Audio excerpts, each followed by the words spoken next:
Well, welcome everybody to our March program sponsored by the Friends of the ASM Collections and organized by our program committee with co-chairs Jen Tillman and Susan Thompson.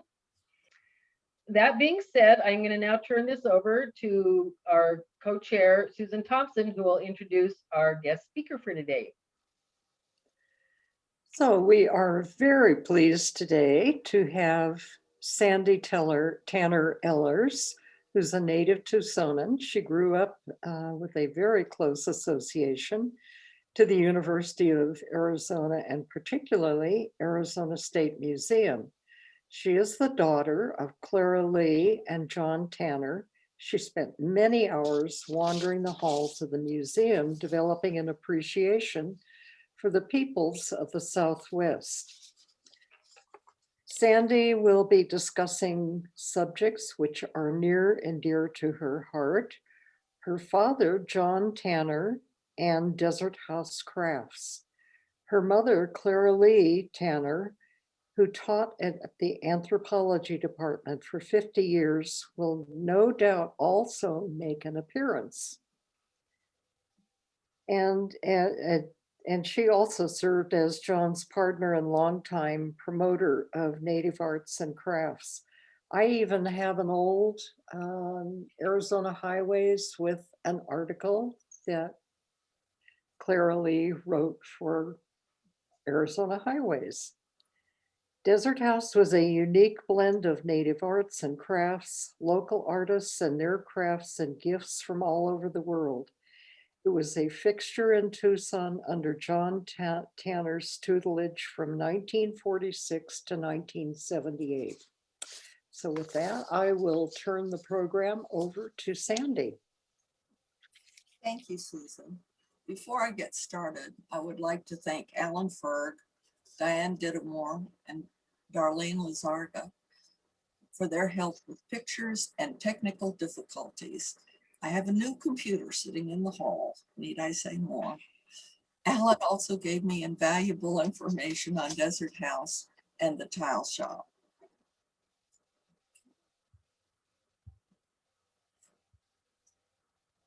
In 1946, my father, John Tanner, opened Desert House Crafts, which was an Indian shop and arts and crafts center where artists could work and display and sell their art. Eventually, it became a gift shop and the place to buy wedding presents. The principals at the beginning were my dad and a furniture dealer, Jack Kelso, and Chandler Smith, a clay artist and chemist.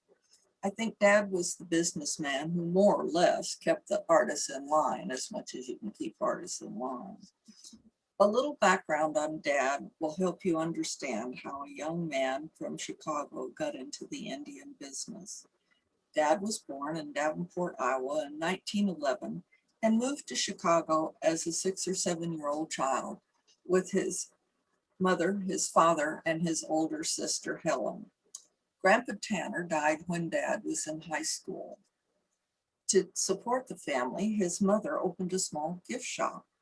With the money that Dad inherited from his father, he did what any red-blooded American boy would do. He bought a car. A few years later, in 1932, he and a buddy drove that car to Tucson to visit Dad's sister. His sister was married to John Province, a lawyer turned anthropologist who was a colleague of Clara Lee Frapps in the Department of Archaeology at the University of Arizona, which was headed by Byron Cummings. So now we have 4 important events. Dad's mother ran a gift shop. Dad came to Tucson. Dad met the woman who would become my mother, and Dad met Byron Cummings. Dr. Cummings, or the dean as he was known, had come to the U of A in the 20s to establish the archaeology department. The dean knew Dad was good with cars and one needed to be in the 30s, so he asked Dad to drive some students to the reservation for a summer field trip. It was on this trip that Dad fell in love with Indian arts and crafts. He bought some rugs, which he sold in Tucson to friends. Several trips to the reservation later, he opened a small shop in downtown Tucson called Yucca House. It was a tiny room at the governor's corner. I guess it was a gatehouse, but it was loaded with Indian arts, obviously mostly rugs. He stayed there until America got into the Second World War, when he sold Desert House and went to work as a civilian employee at Davis Mountain. After the war was over, the art scene in Tucson was booming. Dad and his partners built Desert House at 2841 North Campbell, just north of Glen. Campbell Avenue was a dirt road in those days, and the property across the street, which is now Campbell Plaza, was undisturbed desert. There were few houses in the area. Dad painted the front building pink, and Bernice Smith, wife of Chandler, painted the door surrounding blues and touches of gold. A large wooden sign out front declared the craftsman. Jack Kelso built modern and Spanish colonial reproduction furniture. Chan and Bernice Smith ran the pottery shop. Robert Crump ran the metal shop. John Sinkler did furniture finishing, and Mrs. E. Anderson did upholstery. Dad had Indian arts and crafts. A few years later, Jack left for California, and Dad took over the two big rooms where the furniture had been made and finished. To fill the big rooms, he rented space to artists. Libby McNeil made leather items. Ruth Brown set up her looms and wove beautiful fabrics. Berta Wright and her husband Abe rented space for her lovely hand-screened fabrics and items made from them. They actually screened the fabrics there at the shop. Nathan Robinson taught painting and produced his own artwork. His studio moved to the back of the property and was specially built as an artist studio. While the front room always had Indian art, Dad expanded into gifts, which he bought at California gift shows in LA and San Francisco. Tom Body joined Dad as a partner in the Indian business in the late 40s and stayed until he opened his own shop. His son Mark runs that shop today.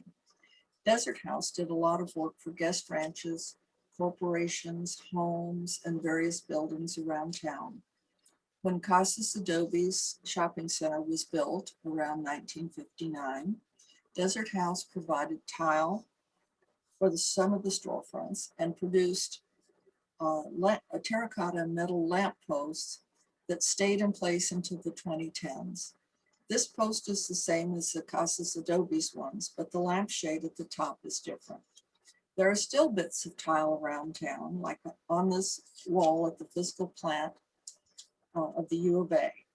While it is, the field tile is not Desert House, but the deco tile is Desert House. It is hard to see on this building, but Amazing Discoveries has tile on both sides of the front. This is on Broadway. This just east of this Amazing Discoveries is a lovely white building with planters delineated in tile. This is one of my favorites. I don't know why I love this tile so much, but I do. The doorway to the Autism Center on 2nd Street is surrounded by tile. There. I think this used to be a telephone building. The Saints Peter and Paul Church on Campbell has several Desert House products. The two statues flanking the door were carved by Oscar Davidson, who occasionally taught sculpture at Desert House. The terracotta shield above the door and the Stations of the Cross were crafted in the pottery shop. Keep an eye on that Station of the Cross, you'll see it again. Sometimes corporations would request a special tile for meetings, like this one for Western Life. I apologize for this terrible picture. I couldn't find the better one. Trays and boxes were produced for sale and special ordered. The trays were ashtrays, but now we just call them trays. Well, you have to go with the times. When I was a kid, my favorite haunt was the pottery shop. The metal shop was full of big machines and smelled terrible, acid baths and the like. The pottery shop was warm, airy, and smelled earthy. It was heaven. This picture shows Eddie Nelson removing just molded trim pieces like the ones in the Stations of the Cross.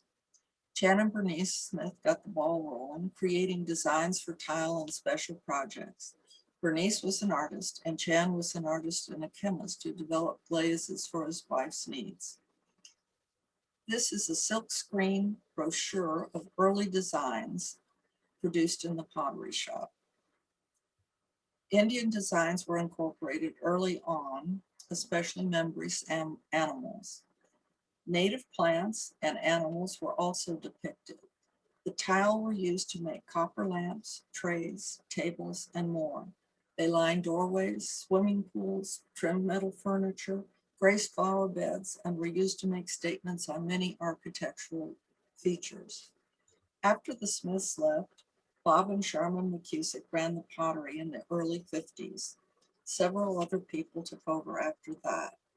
In 1963, Lydia Cosin, a White Mountain Apache woman, took over the pottery shop and ran it for a number of years. Lydia was the protege of Byron Cummings and his wife, Ann. She graduated from Tucson High and California College of Arts and Crafts. Lydia developed many of the designs and produced tile designed by other Indian artists. Pablita Velarde was one of those artists. Pablita sometimes signed her tile on the front, as you can see at the top of this bird, and sometimes Lydia signed them on the edge. Most of the tile produced at Desert House were Cuenca style, with raised ridges defining the design, which you can see in this example. Other tiles were painted with glaze that was squirted into the raised design with a rubber. These are the Cuenca style, where the glaze is squirted between the lines, the raised lines. Other tile were painted with glaze, and a manganese line outlined the design and served to hold the glaze in place. Made of terracotta clay, all the tile were formed in plaster molds, either smooth or with the design incised on the bottom. They were dried, fired, then glazed and fired again. There was a huge kiln on the property. Here, Lydia is putting a stack of tile into the kiln. Many of the tables made at Desert House were copies of paintings by Indian artists. This is an early table done from a painting by Andy Sinogany. The table and picture were in my parents' home for many years. Here are a couple of other tabletops crafted at Desert House, and these were done with the manganese line outlining the design and the glaze painted in between. Oh, I have the painting this is from, which is one of my favorites. It's a huge, gorgeous painting. Some of the things were thrown on a wheel, and then when there was an artist around, some were poured. These are two examples of wheel thrown work.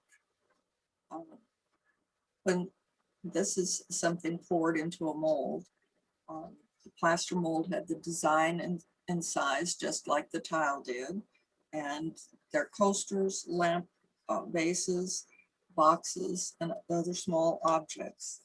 These salt and peppers belong to Carol Gifford.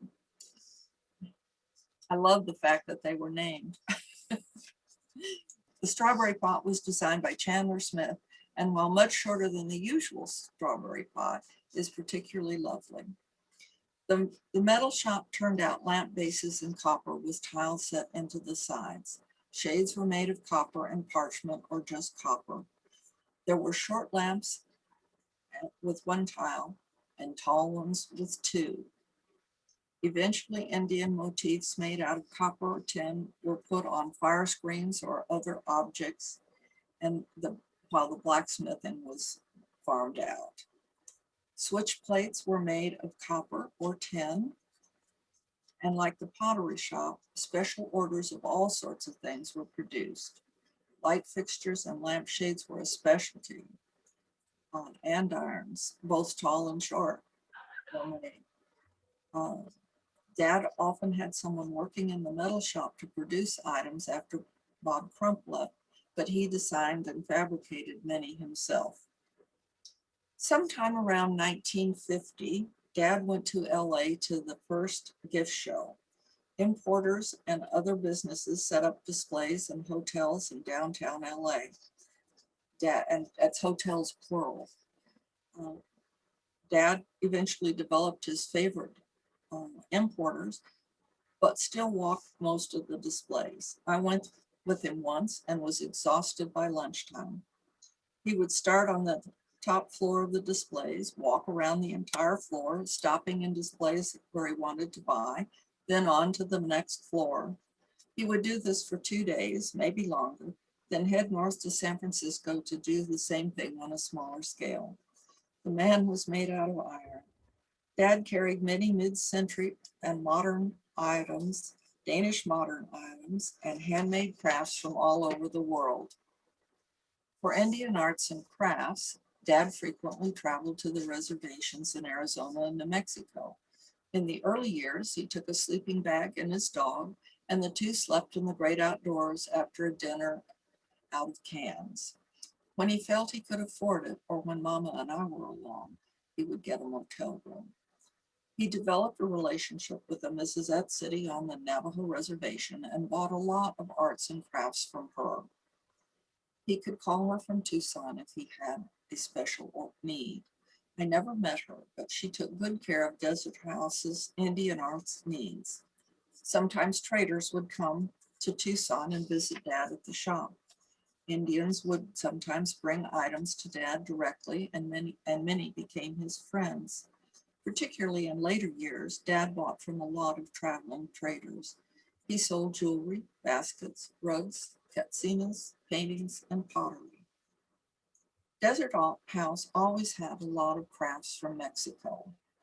Dad would go to Nogales, get on a bus, and make the rounds of craft centers.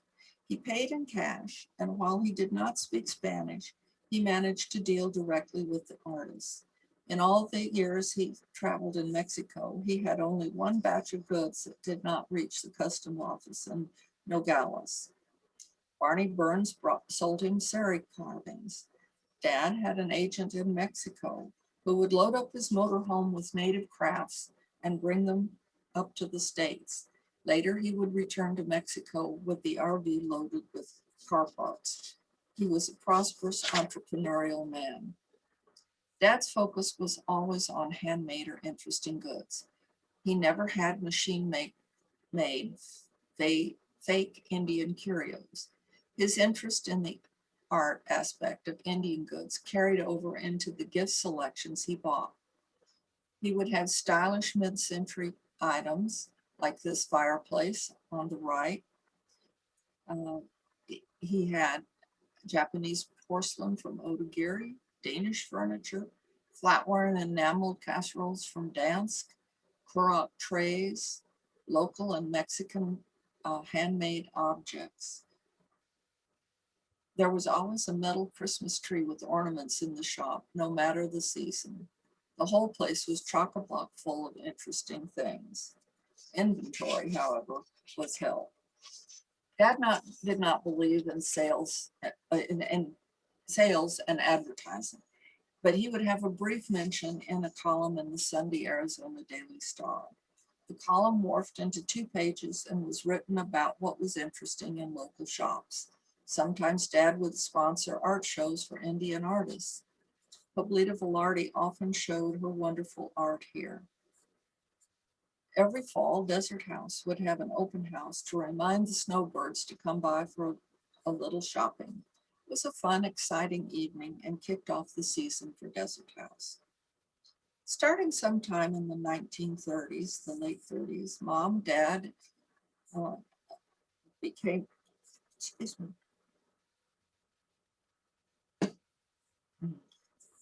and Dad became judges at Gallup ceremonials. Dad eventually became chairman of the judges for years and years. When the show was in the old armory in Gallup, Dad would have to fix the lights at least once, and he suspected that's why they asked him to be chairman. The ceremonial honored them for 50 years of service. In 1980, Mother was once again judging, and one of her co-judges was Robert Redford. I have not yet forgiven her for not letting me know in time to become her assistant at that event. Never one to be impressed by movie stars. She was skeptical of Mr. Redford's abilities in judging Indian art, but she was pleasantly surprised by his knowledge and his low-key demeanor. I think she became a fan, although I don't think she ever saw one of his movies. Dad sold Desert House in 1978 to Sonny and Paul Buck. Sonny had worked for Dad several winters and was knowledgeable about Indian arts and crafts. A few years later, they sold Desert House and Kaibab, Paul had bought Kaibab years earlier, to Henry and Laurie Amato, who kept it until closing in the late 2000s. Henry had worked for Dad as his accountant for years, so it was sort of still in the family. I am horrified to see the building housing a beauty shop these days, but it is a relief to see it returning to its original pink color. Sandy, that was such a wonderful little snapshot of the life of your great folks. Thank you, Sandy. Thank you, everybody that joined us. And we'll look forward to seeing you in April. Take care.